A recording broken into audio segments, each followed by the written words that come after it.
You're still here? You reek of old age. Go home already." This harsh outburst came from our oldest son's wife during their housewarming party. My husband and I had come to celebrate our son's new home and were shocked by her audacity. Our son stood up, probably trying to calm his wife down, but beside me, my husband quietly muttered, "Shall we bring this house down?" At his words, our daughter-in-law's arrogant smile turned into a surprised gasp. Little did she know at the time that it wasn't just the house that was at stake, but her entire life as well. My name is Jacqueline Green. I'm 64 years old. I married my husband Sam and moved into his family home, where we lived a contented life. We were blessed with 2 sons, Robert and Ted, both of whom have grown up, have families of their own, and are doing well.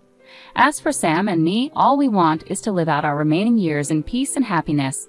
However, there's one little thing that bothers us. It's our oldest son's wife, Alice. From the moment I first met her, I didn't have a good impression. Alice was 24 when she first came over to introduce herself before marrying our son. Although she greeted us at the door with a hello, there was no smile on her face. "Let me see, you're Alice, right?" Since she hadn't introduced herself, I asked my son just to be sure. At my question, Alice scowled. "What, does Robert have other women?" Both Robert and I were taken aback. "What are you talking about?" "Of course not," Robert hastily reassured her. "Well then, why did you need to confirm my name?" Alice started to argue right there on the doorstep. "I'm sorry, I shouldn't have said that." I nervously tried to calm the situation. Even though she was young, I couldn't help but think she lacked common sense, but hoped that time in marriage would improve things. That's what I thought at the time. Both families met, and everything proceeded smoothly. Alice's parents seemed like very nice people. They run a small electrical shop together, and they gave off a good vibe. I thought positively that Alice's initial behavior was perhaps due to her love for Robert. After their wedding, the couple moved to an apartment nearby. A few years later, our younger son Ted also decided to get married. It was a bit of a shotgun wedding. Ted was still in college, and his bride-to-be, Megan, was 20 and working from home after finishing high school. Honestly, we were worried. We had no idea what kind of girl was going to come into our lives, but when we first met Megan, she came with a gift and introduced herself politely at the door. I was surprised. Although we had thought that Alice's behavior was due to her youth, Megan, who was even younger, was very polite and respectful. There were some concerns about how their relationship began, but Megan seemed like a wonderful and kind girl. In the time leading up to their wedding, Megan visited us many times. She'd always offered to help out around the house. Of course, we couldn't let her do that, but we were incredibly touched by her thoughtfulness. The second son's wife's family owned a small construction company. Ted, who was still in college, decided to drop out and start working there. Then a beautiful baby girl was born to the couple. When the baby turned 6 months old, they decided to hold a belated wedding ceremony. Of course, the eldest son and his wife attended the ceremony. However, Alice looked sullen the whole time. Despite being a part of the family, she was constantly on her phone, never leaving her seat. Both my husband and I wanted to talk to her, but we could tell she gave off a vibe that said, "Don't talk to me." The wedding ceremony went smoothly, but the problem arose after that. Since they had a small baby, they decided not to have an after-party, so we suggested, why not have a small after-party at our house? Ted and Megan were thrilled. We prepared snacks and appetizers, and Robert and Alice joined us at our house. However, a commotion ensued. That was a lovely wedding. "Megan looked beautiful," said the eldest son. Of course, those kind words made the atmosphere pleasant, but it was the eldest son's wife who completely shattered the calm. "What are you saying? Who are you calling beautiful? Are you cheating on me?" she angrily confronted her husband. Everyone was stunned by her overreaction, but I quickly snapped out of it and tried to calm her down. "Alice, calm down. Robert didn't mean it that way." But it seemed like that was a mistake. Now I became the target of her anger. Alice glared at me and shouted, "How did you raise him to be such a cheater? Isn't it your fault for raising him this way?" Then she lunged at me. "Alice, calm down. Alice, please stop. Enough is enough."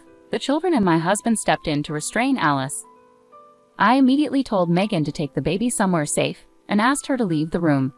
Looking at Alice, who was panting heavily from her outburst, I was sure she must dislike all of us. No, everyone involved with Robert. She sees only Robert. For better or worse, we decided it would be better for Robert's sake to distance ourselves from them, and so we have kept a minimal relationship with them up to now.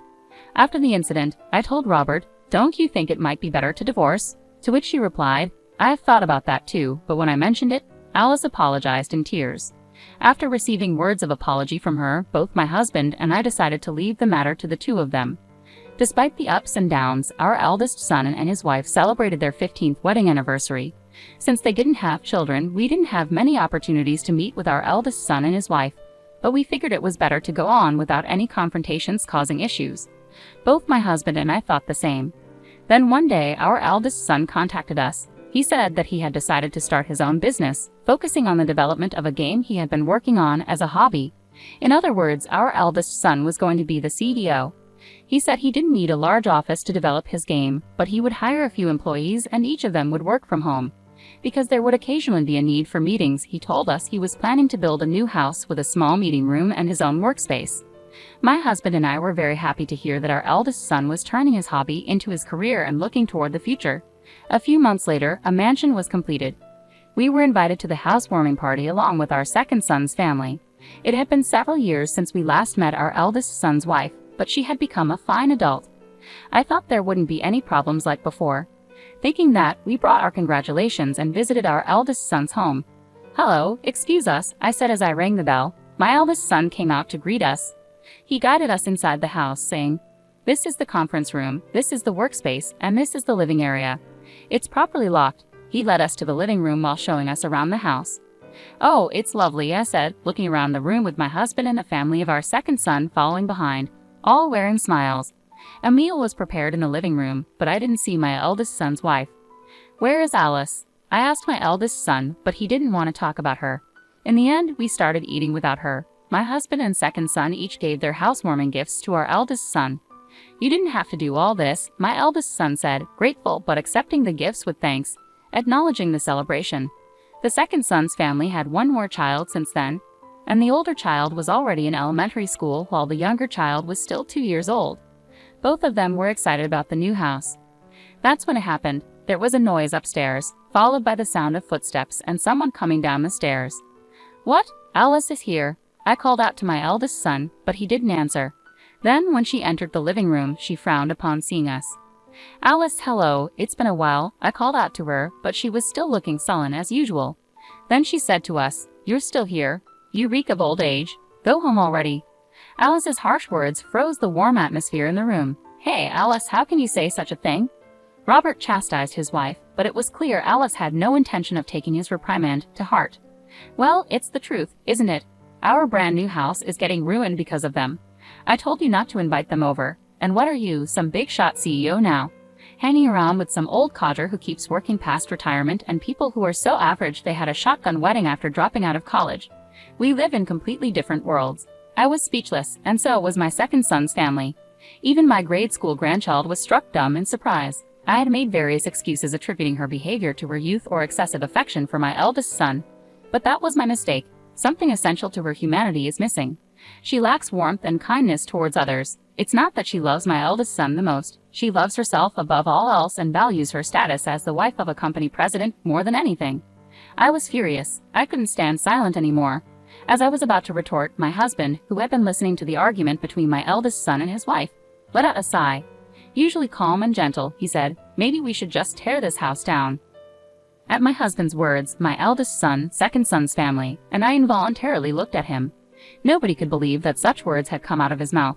Only my eldest son's wife let out a surprised gasp. "What? Do you even understand what you're saying?" Alice asked. "Of course I do," my husband replied. "A house designed by me and built by Ted might be better off not existing."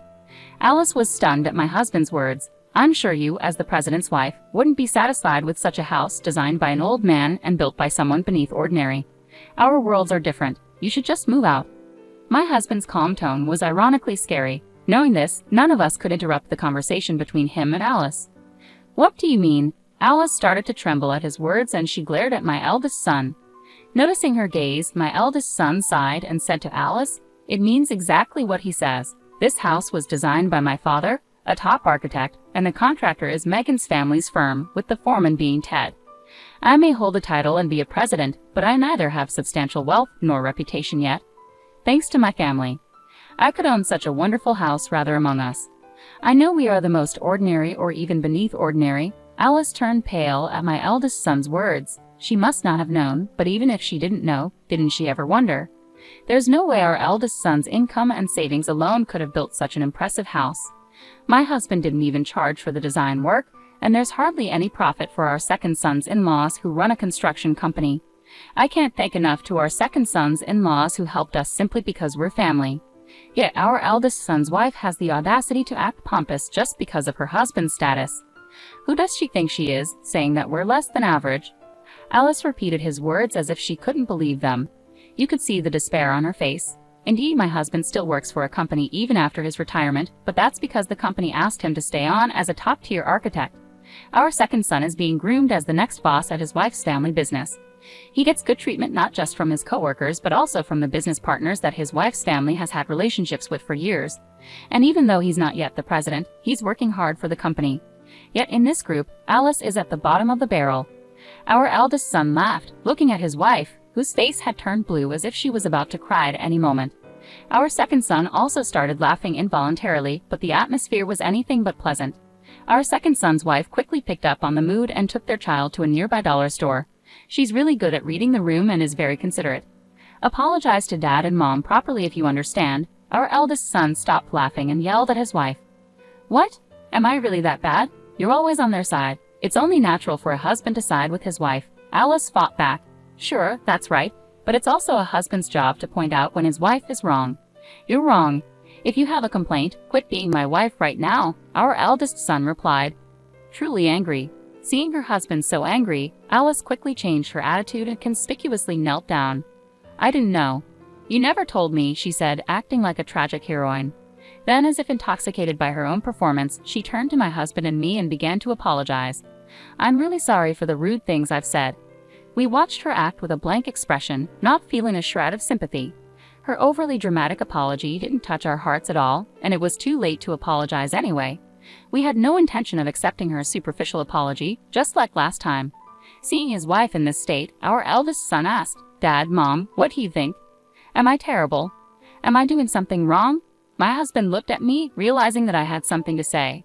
I couldn't forgive her for her previous remarks, no matter what. No, Robert, I think you're right. If a wife disrespects her family, it's a husband's duty to correct her. I will reflect and change my attitude. Alice continued her melodramatic act. No, Alice, this is not the first time you've been disrespectful to us, is it? Haven't you been told this every time by Robert? Robert must have pointed out your words every time, right? What about that? I asked. At my words, Alice bit her lip, turning pale. I don't meet someone who belittles my husband and son in the Green family. It would be better for both of us to cut ties, I said. Jacqueline, she cried out in a desperate voice. In our 15 years of marriage, it was the first time she called my name. We live in different worlds. I threw her words back at her. At those words, Alice collapsed on the spot and froze as if her spirit had left her body. She might be regretting her actions a little bit. Being told that we live in different worlds must have been a significant blow to Alice, even though they were her own words. Although I thought that, my second son said, Mom, you were really cool. It seemed to be quite a shocking remark for Alice. In the end, my eldest son Robert decided to divorce his wife Alice, who loved Robert so much. When Robert proposed, if you want to stay with me, Alice, you need to start working and contribute to the mortgage for this house we got at a reduced rate. Alice turned bright red with anger. At the time of their marriage, Robert had told her, I want my wife to be a homemaker.